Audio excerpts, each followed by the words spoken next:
Have you ever lived in a house with two dogs who don't get along all the time?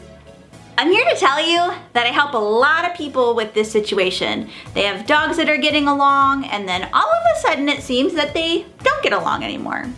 While I have a lot of knowledge in this area helping other people with their dogs who are not getting along, I myself have had to take my own advice as well as other experts to resolve the issues in my house. Hi, I'm Paula with Canine Country Academy. Welcome back, or nice to meet you. We create videos to give you the tools and the skills to have better behaved dogs and build the connection you both deserve. I've always had compassion for my students who were trying to help two dogs in their home get along again. They once got along and then something happens in the dog relationship, their health, their development, and then all of a sudden they're not friends anymore. And I want to share our story of our two Toy Fox Terriers. So we have two Toy Fox Terriers. We have our dog here, Norby. He's a 3-year-old and he's pretty spicy. He's a high adrenaline dog, so it doesn't take much to kind of fire him up.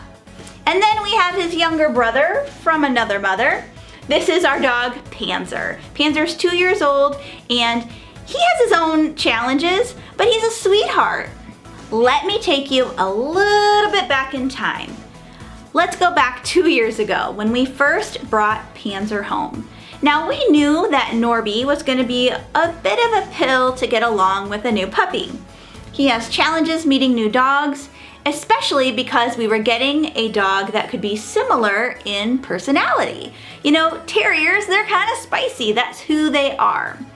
So in getting another dog, we knew that things were not going to be nice and smooth all the time. We actually had a week of headaches trying to get these two to get along. Panzer thankfully was very receptive to all the barking and growling and rude behavior Norby offered him, and we kept him safe along the way and made sure it wasn't impacting him negatively best we could. Now, we overcame that. They became best of friends. They could play like crazy. They could hang out together. It was just awesome because they could play with each other and wear each other out. Isn't that why most people get another dog? The challenge is that about 4 or 5 months ago, we started having problems. I have even more compassion for people living with dogs who are not getting along. I never thought it would be us dealing with this challenge. And so I tried for a couple months with my husband's support to implement the same things that we had done with other clients.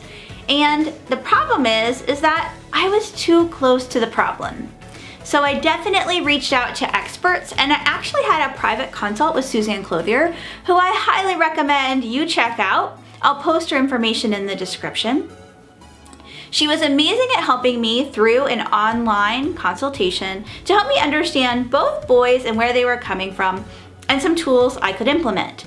I also talked to a few other friends who are professionals to get their insight. And what I'm going to do is put this all in a video for you to use with your dogs.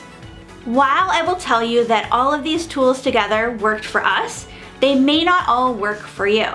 I highly recommend hiring a professional because that professional, if they're skilled in this area, can help you greatly. And that's what I found. Working on it on my own, even with all the knowledge I had, I couldn't make the progress that I'm seeing today. So what worked?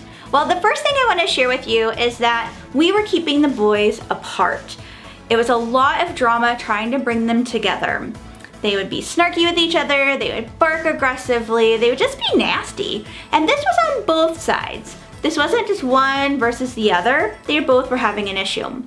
So after we consulted with Suzanne, she recommended that we not keep them 100% apart. She reminded me that dogs are very social and they want to be with us.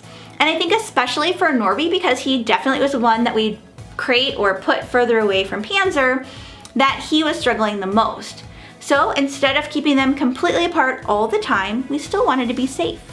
So what we did is we set up some barriers so that they could see each other and maybe talk to each other in a rude way, but not horribly, so that they could interact and they could still be with us. We used baby gates, we crated where they could be with each other. We even, once we felt more comfortable and they were doing better, kept them both on leash, and then eventually just Norby on leash on a harness, so that way we could limit his options and he could be successful and interacting and being part of the family. The next thing I want to share with you is that I was reminded that I needed to set the boys up for success and show them how to be correct. I was being a little too wishy-washy and letting them try to guess the right answer, which I do so much in trick dog training and manners training, but in this situation, the dogs needed to know how to be correct. That meant rewarding behaviors I really liked and really being clear that I need you to sit here and only here. We worked on things like teaching them each to have a place and that they would get rewarded if they were calm and on their place. Now again, we always did this with caution. We made sure that everyone was having a good time, and if not, we took breaks or we completely separated them for a moment to reset. Any snarkiness, rude looks, that got you a break, and then we'd come back and try again when it was appropriate. Safety is the most important thing, and I will tell you that side-by-side work that we did, or even having my husband work one dog and I work the other in a separate area of the home, worked beautifully. One thing I want to mention is many people that I meet do not have their dogs walk around in their home on leash, on a harness, or on a collar. I definitely recommend for these kind of cases to use a secure fit harness, one that has a front and a back clip that fits really well. They can move in it easily. The reason I would work on this separately is because a lot of dogs get super excited having equipment on. And since Norby from a very early age had equipment on around the house and it didn't always mean we were leaving the house, it has helped him tremendously not be frustrated on leash. If that's the case for your dog, I would start there. I would just have their harness and leash on, and you're supervising them, you're holding the leash, and you're just walking them around the house, rewarding them to help them understand we're not going on a walk right now, we're just hanging around the house. I also talked to another professional, Vicki from Show Dog Prep School. She had come here for a seminar on conformation, which is her specialty, and my husband was listening in as he was videotaping, and she talked about nutrition and how important that is for a dog's well-being. And I know that, but hearing it again reminded us that we had recently changed our dog's diet and that they may contribute to some of their behavior.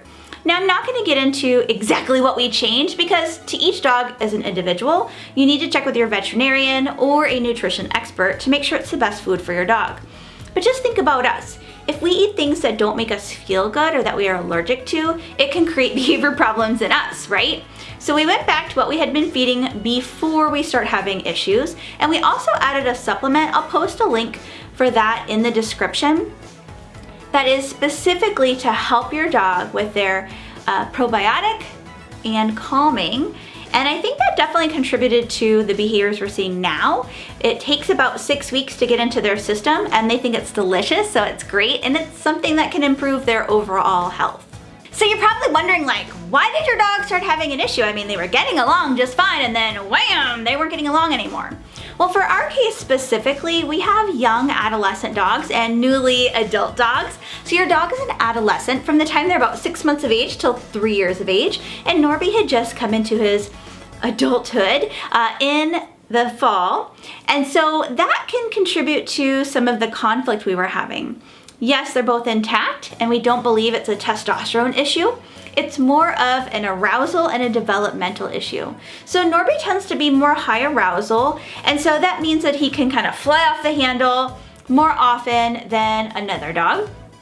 So we were counseled to think about the things that are high arousal times, like feeding times, when I came home, just them coming together, and trying to diffuse those situations. So maybe give one dog a delicious Kong when I get home, and then the other one can come greet. Or when your dogs are away from the home, leave that dog, if it's safe, in the car while you come in and greet everyone else, and that way everyone else can have a little chill out time, and then you bring in the dog that's come in.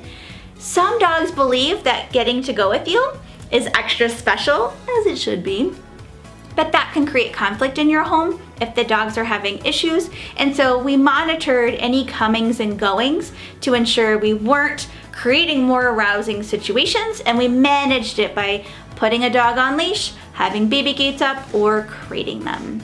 Now, if you're a dog trainer, or even if you're not, you don't want to be on all the time. You don't want to be watching your dogs all the time. So I was definitely mindful that if I didn't feel up to it, because I'm the dog trainer in the household, that we wouldn't do certain things with the dogs. We would do things with them individually, if neither one of us felt like we wanted to spend the time together, we still made sure everyone had a good time, but we made sure that we ourselves were ready for that interaction. Because when you're bringing dogs back together, you really need to be orchestrating it and you need to be on your A game, otherwise things can backslide. They could have a bad interaction and it might feel like you're going back in time. The other thing I'm going to mention is anytime you're working on behavior issues is to keep a log. This is gonna help you know if you're on the right path. So for us, we did a lot of video logs. I just set up a video camera and we would have sessions, and that way I could look back, but I could also send it to, my instructors and Suzanne and other people who I respected and say, hey, what are you seeing? This is what I'm seeing. Especially when you're too close to the issue, even if you're not a trainer, it's difficult to have an objective view of the situation. Those videos can definitely help, and they helped me make this video for you so that you don't have to struggle like I did. If you are struggling like we were and your two dogs aren't getting along, make sure to reach out for professional support, someone who has behavior knowledge and positive reinforcement, because we want to make sure that our dogs can get along. Each one is going to have their own journey. We're still on our journey. We're having loads of success right now, but that may not last. We might have situations that we backslide, and that's okay, because as long as we're seeing improvement, we're on the right path. So if we at Canine Country Academy can support you, we do offer online resources. We have tons of videos on our YouTube channel for you to watch, but also we can do one-on-one coaching.